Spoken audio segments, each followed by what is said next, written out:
Welcome back to J-Force English Training, your place to become a fluent, confident English speaker. Of course, I'm Jennifer, and in this lesson, you're going to add the top 10 phrasal verbs to your vocabulary. And make sure you watch right to the end because I'm going to quiz you to make sure you know how to use these new phrasal verbs. Let's get started.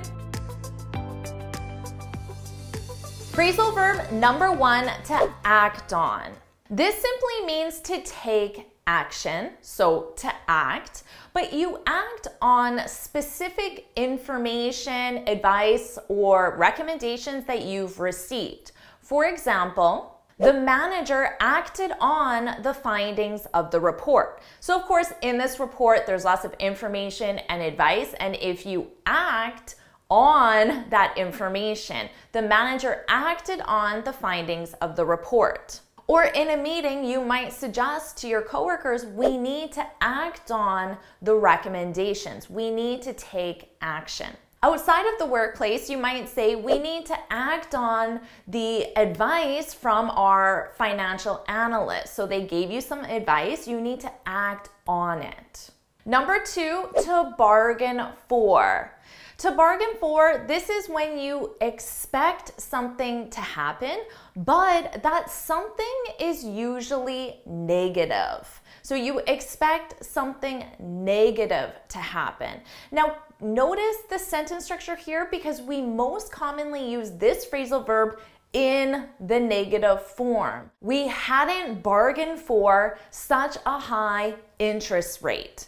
So it's saying we didn't expect. Or you could say we hadn't bargained for so many people at the conference. So this is a great expression that you can use, but I recommend using it in the negative. Number 3, to opt in. When you opt into something, it means you become a member of something. So if you're a new employee at the company, they might have certain things that are membership based, such as the pension plan, the healthcare plan, or other insurance plans, maybe even some committees.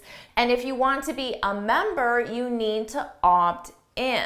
For example, as a new employee, you need to opt into the insurance plan. Now, the opposite of in is out. So if you don't want to be a member, you can opt out. So for example, new employees are automatically added to the insurance policy. If you don't want to be a member, you need to opt out. You need to opt out. Number 4, to play down. This is a great phrasal verb. It means to make something seem less important or less serious than it really is. For example, the government tried to play down the scandal. So they had the scandal and they want to make it seem less important or less serious. They tried to play it down. Or I could say the documentary played down his divorce. So there's this documentary on this person who got divorced and they're trying to make it seem less serious or less important than it really was in reality. And that's what you need to keep in mind. In reality, the situation was more serious, but the documentary played it down. It wasn't that big of a deal. Number 5, to drop out. When you drop out, this is specifically used when you quit a course or you quit an entire program, a school program. So if you're pursuing a degree and you quit, then you drop out. Now, interestingly, Bill Gates dropped out of college to start Microsoft, and we know how successful that was. So although it might seem negative that you drop out, you quit, maybe not always the case. Mark Zuckerberg, the founder of Facebook, also dropped out of college to start Facebook. I'm not encouraging you to drop out, but it's not always a negative. And you can also use this for a specific course. For example, I think I'm going to drop out of calculus. It's too difficult. I'm going to quit calculus. Number 6, to cut back. This is when you spend less, you do less, or you use less of something. This is very commonly used by governments or companies. The government has announced plans to cut back on defense spending by 10%. Now notice I said on. If you specify the something, defense spending, you need to use the preposition on. Cut back on. Cut back on defense spending.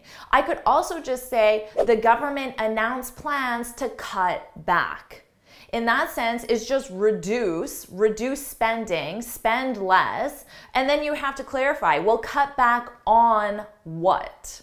Now, we frequently use this as advice to someone. Let's say you told me, Jennifer, I drink 10 sodas a day. I would say, whoa, you should cut back. You should consume less. That's too much soda. You should cut back. Number 7, to sit in on. This is a great business phrasal verb. It's used specifically in the context of a meeting. And when you sit in on a meeting, it means you attend a meeting, but you only attend that meeting as an observer. So you're not going to participate, you're not going to present, you're not going to ask questions, you're just going to attend as an observer. So if there's a really interesting meeting at work, but you're not directly related to the subject matter, you might ask the organizer, is it okay if I sit in on the meeting today? And which means you're just going to attend to listen, to receive the information. You're not going to participate. Or if you're planning a sales meeting, you might say, it would be useful to have someone from accounting sit in on the meeting. So someone from accounting is just going to be there to absorb the information, but you don't expect them to participate or present anything. So very useful phrasal verb in a business context. Number 8, this is a fun one, to whip up, to whip up. This is very specific because it's used with food and it's used when you make food quickly. So you make yourself breakfast, lunch, dinner, a snack, it doesn't matter. You make any type of food, but you do it really quickly. So you might say, oh no, I'm running late. I need to whip up my breakfast. I need to make my breakfast really quickly. Or let's say you have some guests come over unexpectedly and you want to serve them something. You might say to your husband, give me a few minutes to whip up some appetizers. I'm going to make some appetizers really quickly. So it's a great phrasal verb that you can add to your daily vocabulary. Number 9, to dress up. I love this phrasal verb. To dress up is when you wear more professional or formal clothing, usually for a specific occasion. So if you're going out for a nice dinner, maybe it's someone's birthday or an anniversary, you would dress up. You would wear more formal or professional clothing than you normally would. Or let's say you have some really important guests coming into your office, some VIP guests. Well, you might dress up. If you normally wear just a t-shirt, well, you might put on a dress shirt, maybe even a suit with a tie. Or if you're going to a wedding, of course, that's a great opportunity to dress up, to wear more formal clothing. Now, we often use this in question form. If you're invited to a dinner or a party, you might ask, do I need to dress up? Do I need to wear more formal clothing? And they could reply back and say, no, it's informal. There's no need to dress up.